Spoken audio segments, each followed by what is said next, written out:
दूसरा पतरस 3 और उसका 9। उसमें इस प्रकार लिखा है, प्रभु अपनी प्रतिज्ञा के विषय में देर नहीं करता, जैसी देर कुछ लोग समझते हैं, पर तुम्हारे विषय में धीरज धरता है और नहीं चाहता कि कोई नष्ट हो, वरन यह कि सबको मन फिराव का अवसर मिले। आज मैं इसी पद पर मनन चिंतन करने के लिए मैंने इसको चुना है और मैंने कुछ पॉइंट्स नोट किया है। जो सबसे पहला है, हम लोग सबसे पहले पतरस के बारे में देखेंगे। दूसरा, बाइबल में से हम कुछ उदाहरण को देखेंगे। तीसरा, जो बात हम सब जानते हैं कि बाइबल में जो भी वचन लिखा है वो सब चीज़ सच है, पूरा हो रहा है और पूरा होगा। और आखिरी में हम सब चीज़ को कंक्लूड करेंगे। इससे पहले कि मैं ये पूरे पॉइंट्स को एक्सप्लेन करूं, आइए हम सब प्रार्थना में जाएं। महान सर्वशक्तिमान जीवित अनुग्रहकारी और दयालु परमेश्वर पिता, हम अपने उद्धारकर्ता प्रभु यीशु मसीह के नाम में अपने सरों को आदर के साथ झुकाते हैं। आपको धन्यवाद देते हैं इस समय के लिए, इस दिन के लिए जो आपने हमें दिया, ताकि हम सब यहाँ पे इकट्ठे होकर आपके नाम की स्तुति आराधना करने वाले हो सकें। अभी तक कि हम सब आपके वचन के ऊपर मनन और चिंतन करते हैं। ऐसी मदद और सहायता करें ताकि जो वचन आप मेरे थ्रू बोलना चाहते हैं मैं उसको अच्छे से एक्सप्लेन करने वाली हो सकूं, और जितने भी लोग यहाँ पे बैठे हैं उन लोग उस चीज़ को अच्छे से रिसीव करने वाले हो सके और उस चीज़ को समझने वाले हो सके। एक बार फिर से हम सबको आपके हाथ में सौंपते हैं। हम आपसे क्या मांगे, आप तो सभी जानने वाले प्रभु हैं, इसलिए यीशु मसीह के नाम से मांगते हैं, आशीष दीजिएगा, आमीन। जो मैंने पद लिया है वो मैंने लिया है पतरस से। पतरस की जो किताब है वो किसने लिखी है? पतरस ने, स्वयं उसी ने लिखी है। पतरस एक हम लोग के लिए कॉमन कैरेक्टर है, उसके बारे में हम लोग बचपन से पढ़ते आ रहे हैं। बच्चे से लेकर बड़े लोग तक उससे बहुत ज़्यादा फेमिलियर है। सब लोग हैं पतरस के बारे में सब जानते हैं। तो मैं कुछ सीली से क्वेश्चंस पूछूंगी। मैं चाहती हूँ कि आप लोग मुझे उसका आंसर दें ताकि हम सब थोड़ा एक्टिव हो जाए, ठीक है? तो सबसे पहला क्वेश्चन ये है कि पतरस का भाई कौन था? कंफर्म? अंकल लोग को पॉइंट मिल रहा है यहाँ वाली टीम में। पतरस किसका पुत्र था?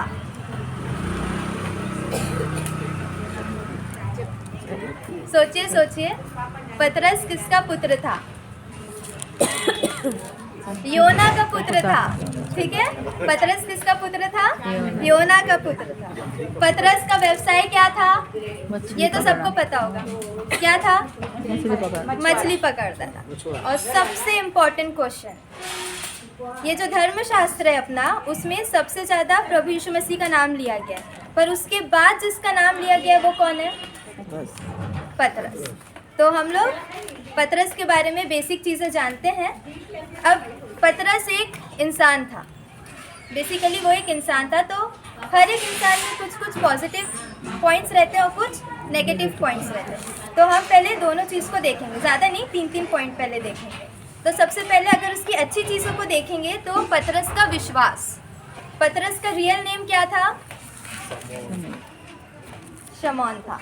उसके बाद उसको यीशु मसीह ने उसका नाम पतरस रखा। क्यों रखा उसका नाम पतरस? उसके विश्वास को देख के रखा। और पतरस का मतलब क्या है? चट्टान, ठीक है? तो सबसे पहला पॉइंट, पतरस विश्वासी था।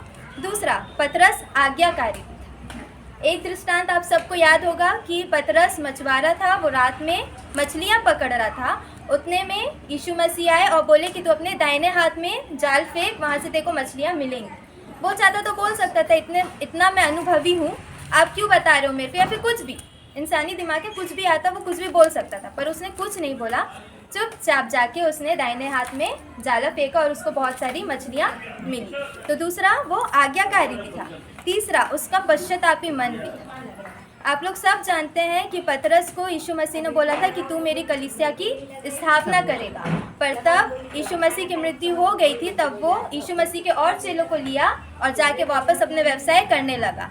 पर यीशु मसीह ने उसको बुलावट भेजी। कितने बार भेजी? 1, 2 या 3 बार। कुछ थोड़ा सा भी गैस कर सकते हैं आप लोग। 3 बार भेजी, गुड। 3 बार भेजी और क्या बोला कि तू मेरी भेड़ों को चरा और मेरी भेड़ों की रखवाली कर। तो पतरस ने पश्चाताप किया और वापस आया।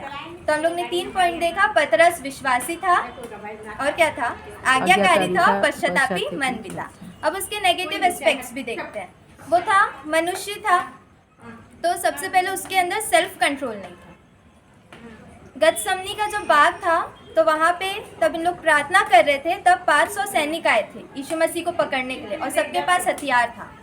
पर ये पतरस इतना ज़्यादा उतावला हो गया कि वो भूल गया कि उसके पास हथियार नहीं है, पर वो एग्रेसिव होके मतलब सामने आ गया था, फाइट करने लगा था। तो पहला, उसके अंदर सेल्फ कंट्रोल नहीं था। दूसरा, यीशु मसीह ने बोला था कि तुम लोग जागते रहना और निरंतर प्रार्थना करते रहना। पतरस को भी बोला था, पर पतरस है तो इंसानी, उसके ऊपर नींद हावी हुई और वो सो गया। तीसरा, वो लहर में चला तो गया, विश्वास योग्य चला तो गया, पर जैसे उसने लहर देखा डगमगा गया और फिर उसका विश्वास फिर से डामाडोल हो गया। मतलब कहीं ना कहीं उसके अंदर पॉजिटिव भी है और नेगेटिव भी है। तो वो तो हम लोग के जैसा हुआ, पर भी वो हम लोग के लिए एग्जाम्पल क्यों है, उसके बारे में बाइबल में क्यों लिखा गया है। उसके जीवन में उसने कुछ तो किया होगा कि उसके बारे में हम लोग पढ़ रहे हैं। तो वो जैसा कि हमने अभी वचन में पढ़ा कि वो उसने धैर्यतापूर्वक अपने जितने भी नेगेटिव एस्पेक्ट्स थे उनको उसने कम किया और जितना पॉजिटिव एस्पेक्ट्स है उसको उसने बढ़ाया, और इस कारण अभी हम उसको जानते हैं। तो उसके जीवन से हम लोग क्या क्या सीखते हैं? पहला, कि उसने परमेश्वर के साथ संबंध बना के रखा। उसने ये चीज़ आवश्यक समझी कि अगर मुझे अपने जीवन में आगे बढ़ना है तो मुझे परमेश्वर के साथ जो संबंध है उसको अच्छे से बनाकर ही चलना पड़ेगा, नहीं तो मैं आगे नहीं चल पाऊँगा। और दूसरा, कि वो आशा बना, मतलब उसके अंदर जो आशा थी वो कभी भी खत्म नहीं हुई। जो पश्चाताप करता था फिर वापस आ जाता, फिर डगमगाता था फिर वापस आ जाता। उसके अंदर की जो आशा है वो कभी भी ख़त्म नहीं हुई। ये चीज़ तब मैं अध्ययन कर रही थी तो मैंने देखा कि ये चीज़ सिर्फ परमेश्वर के एक चेले के अंदर नहीं पाई जाती है, और भी चेले हैं परमेश्वर के जिनके अंदर मैंने ये देखा कि उन लोग सब के अंदर धीरज था।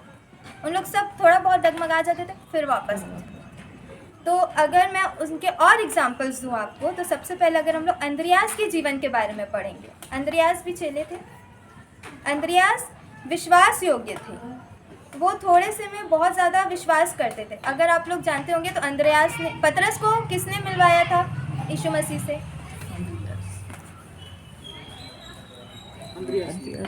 अंद्रियास ने मिलवाया था। तो अंद्रियास क्या करता था? लोगों को यीशु मसीह के पास लेके जाता था। वो ये नहीं सोचता था कि यार ये गरीब है इससे मैं बात करूँ या ना करूँ, ये अमीर है इससे बात करूँगा तो चलो अच्छा है मेरा इंप्रेशन, कुछ नहीं। उसको लगता था कि हाँ मुझे परमेश्वर के पास, यीशु मसीह के पास लेके जाना है, वो लेके जाता था। वो एक बहुत ही ज़्यादा विश्वास योग्य था, नम्रता थी उसके अंदर, तभी तो वो सबसे बात करता था, फ्रैंक था, सबसे बात करता था। और वो ऐसा नहीं है कि अपने घर वालों को छोड़ देता, वो अपने घर वालों को भी लेता था और यीशु मसीह के पास जाता था। कई बार घर वालों को मनाना बहुत ज़्यादा मुश्किल होता है, बाहर की दुनिया वाले मान जाते हैं, घर वाले ही नहीं मानते, और वो अपने घर वालों को भी लेके जाता था। ठीक है। दूसरे अगर हम देखेंगे तो याकूब के जीवन में ये तो यीशु मसीह के साथ रहता था पर स्वार्थी था। अब मैं एकदम डिटेल में नहीं जा रही हूँ, पर वो थोड़ा स्वार्थी था। वो यीशु मसीह के साथ ही साथ रहता था, पर भी उसके जीवन में ज़्यादा आपको डिफरेंस नहीं मिलेगा। मतलब वो दुनिया का जीवन भी जीता था और यीशु मसीह के साथ भी रहता था, दोनों में वो थोड़ा इक्विवेलेंट होके चल रहा था। उसके तब यीशु मसीह की मृत्यु हुई, पुनरुत्थान हुआ, उसके बाद फिर इसने प्रार्थना किया, अपने मन को एकत्रित किया, उसके बाद इसका जीवन फिर से बदल गया। तो इसमें भी हम देख रहे हैं कि इसके अंदर भी धीरज है, अंद्रियास के अंदर भी धीरज है, पतरस के अंदर भी धीरज है, उसके बाद याकूब के अंदर भी धीरज है। यूहन्ना के बारे में देखते हैं तो ये तो उत्तेजित, उत्साहित, क्रोधी, झगड़ालू एवं ईर्ष्यालु प्रवृत्ति का व्यक्ति था। मतलब इतनी सारी उसके अंदर गलत पॉइंट्स हैं। उसके बाद भी तब यीशु मसीह ने इसको डांटा, इसने शांतिपूर्वक सुना, उसके ऊपर मनन चिंतन किया और उसने अपना मन फिराया और परमेश्वर के काम में लगा।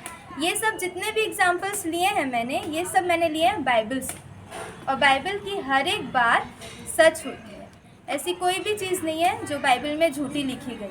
अभी तक जो भी हमने कहानियाँ पढ़ी हैं वो भी सब चीज़ सच है, इसके भी हमारे पास एविडेंसेस हैं, और जो लिखे गए वो भी अभी पूरे हो रहे हैं धीरे धीरे। और आगे हम ये भी जानते हैं कि वो आगे की जो भविष्यवाणियाँ हैं वो भी पूरी होंगी। जैसे कि अगर हम लोग एविडेंसेस की बात करेंगे तो निकाल लेंगे आप लोग दूसरा इतिहास 32 और उसका 30।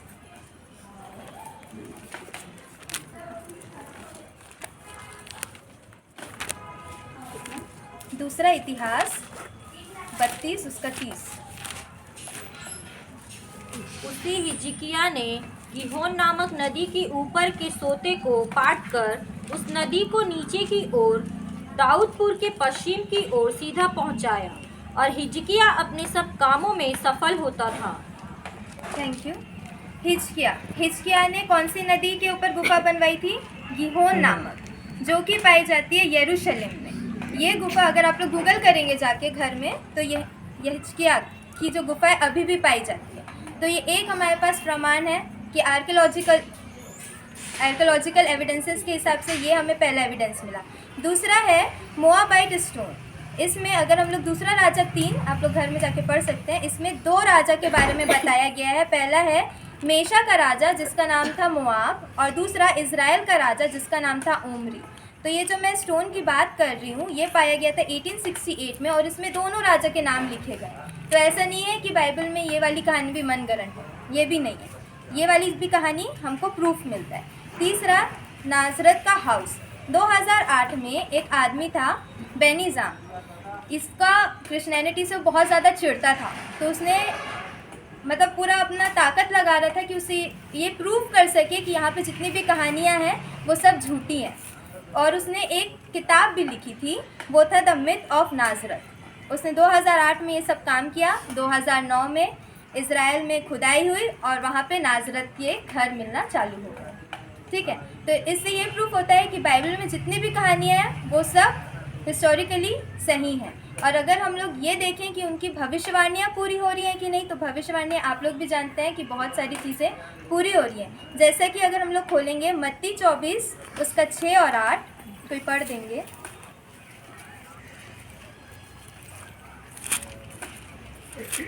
मत्ती 24 उसका 6 और 8। तुम लड़ाइयों की चर्चा सुनोगे तो घबरा न जाना, क्योंकि इनका होना अवश्य है, परंतु उस समय अंत ना होगा। क्योंकि जाति पर जाति और राज्य पर राज्य चढ़ाई करेगा, और जगह जगह अकाल पड़ेंगे और भूकंप होंगे। तो अभी हमने पढ़ा भूकंप, बाढ़, महामारी और युद्ध के बारे में। तो ये सब अभी हम लोग देख रहे हैं। अफ़गानिस्तान में तालिबान का तख्त पलट हो गया है। भारत पाकिस्तान के बीच विवाद चलता रहता है। इराक पर अमेरिका का हमला, महामारी रगड़ा कोविड, ये सब आप लोग के सामने एकदम जीता जागता है कि जो चीज़ लिखा है वो पूरा हो रहा है। दूसरा देखेंगे तो हम लोग निकाल लेंगे प्रकाशित वाक्य 6:12, मैं पढ़ देती हूँ। जब उसने 6वीं मुहर खोली तो मैंने देखा कि एक बड़ा भूकंप हुआ, और सूर्य कंबल के समान काला और पूरा चंद्रमा लहू के समान हो गया।